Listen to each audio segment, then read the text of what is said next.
Gianluigi Buffon played his last professional match at 45 years old. 45. A goalkeeper still pulling on gloves at an age when most footballers have been retired for a decade, coaching kids, running a restaurant, growing soft around the middle. And he isn't even the strange part. The strange part is a Bulgarian named Georgi Petkov, who in March of last year was still registered in his country's top division at 48, not in some veteran's kickabout, the top flight, a man old enough to be his teammate's father, still listed as a professional goalkeeper. Now think about the other end of the pitch. The strikers, the wingers, the box-to-box midfielders. Most of them are finished somewhere between 30 and 35. Their bodies simply stop cooperating. The sprint that used to come for free starts costing everything. And by the time they hit their late 30s, for almost all of them, it's over. So here's the question this video is actually about. Why do goalkeepers get an extra decade? Why does one position on the same field, in the same sport, playing the same 90 minutes, age so differently from all the others? The easy answer is the one everybody reaches for. Goalkeepers don't run as much. And that's true, as far as it goes. A keeper covers around 2 kilometers in a match, most of it strolling, jogging, shuffling side to side.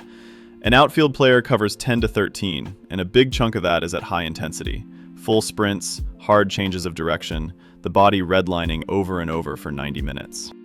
But they run less isn't the real answer. It's the surface of the answer. Because what actually ends a footballer's career isn't tiredness. It's a specific kind of aging, happening inside a specific kind of muscle. Here's what's really going on. Your muscles are built from 2 broad types of fiber. Slow twitch fibers handle endurance, the steady, low-intensity work that keeps you going for hours. Fast twitch fibers handle explosion, the sprint, the jump, the sudden burst. And as you age, those 2 types don't fade evenly. The slow twitch fibers hold up reasonably well. The fast twitch fibers, the explosive ones, waste away first and fastest. Scientists call it sarcopenia, and it comes for the sprint before it comes for anything else. Now line that up with the 2 positions. The outfield player's entire game is built on the exact fibers that die first. Their career depends on repeated explosion, and explosion is the first thing the body takes away. On top of that, an athlete's VO2 max, the raw size of their aerobic engine, drops by around 10% every decade after their 20s. So the outfielder is losing their sprint and their engine at the same time, and both losses hit the part of the game they can't play without. The goalkeeper barely touches that system. A keeper's game isn't built on sprinting for 90 minutes.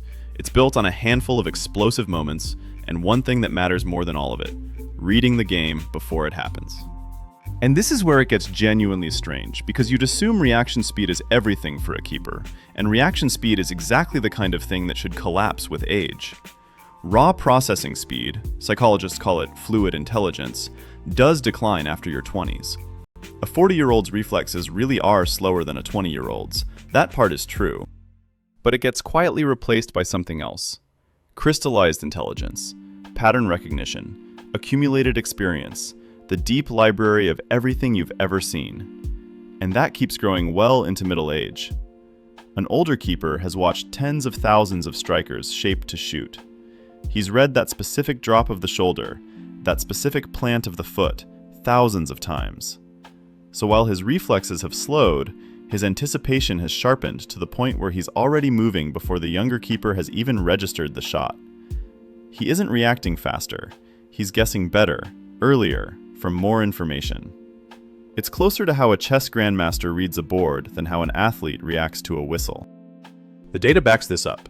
Performance models tracking keepers across their careers suggest they don't even reach their peak until around 30, years later than outfield players, and then hold that level, relatively stable, deep into their 30s.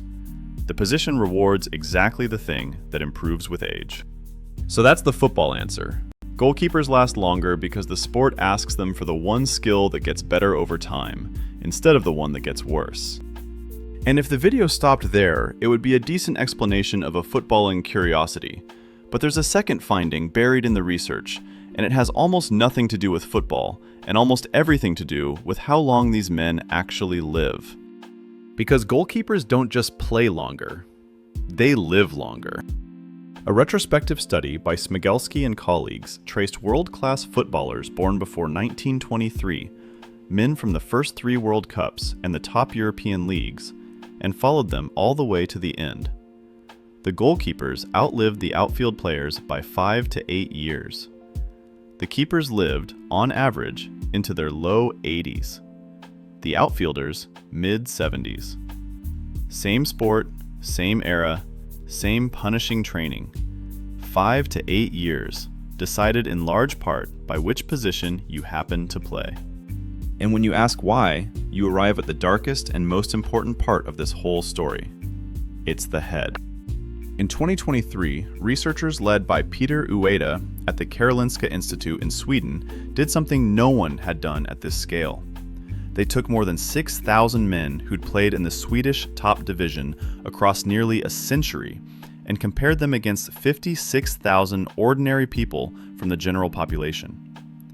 They were looking for neurodegenerative disease, Alzheimer's, other dementias, the slow erasure of the mind. The footballers were about 1.5 times more likely to develop it than the general public. That alone made headlines. But the number that matters for us is the one underneath it. When they split the players by position, the entire increase sat with the outfield players. The goalkeepers showed no increased risk at all. Compared directly, outfielders were around 1.4 times more likely to suffer neurodegenerative disease than the keepers standing at the other end of the very same pitch. One squad, one sport, one profoundly different fate for the mind. And the difference comes down to a single act the outfield player performs thousands of times across a career, and the goalkeeper almost never does. Heading the ball. Every header is a small impact to the brain. Not a concussion, not a moment anyone notices, just a mild jolt, absorbed and shrugged off. But repeat that thousands upon thousands of times over 15 or 20 years, and the toll appears to accumulate somewhere deep, quietly, across decades, only surfacing long after the boots are hung up. The goalkeeper, catching and punching instead of heading, mostly skips that toll. His mind is spared the thing that erodes his teammates. So the picture that emerges is bigger than a quirk of football. The goalkeeper gets the extra decade on the pitch because his game runs on pattern recognition instead of the fast twitch fibers that fade.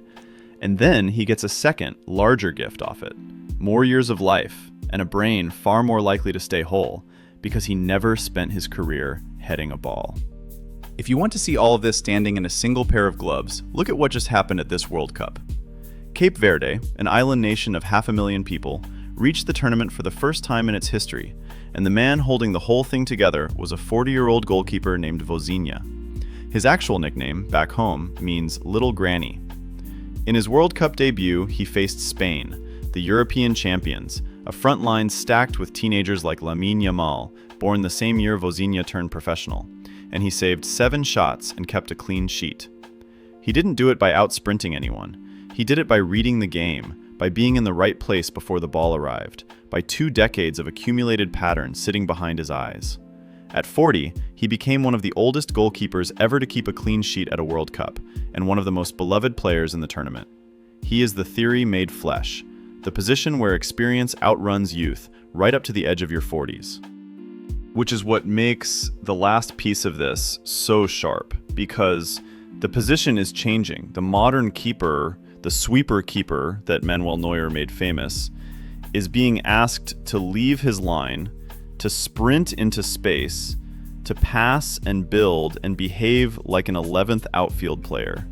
The very things that protected the goalkeeper's body and mind are the things the new role is slowly stripping away. If keepers start running like outfielders, the question worth asking is whether they'll start aging like them too.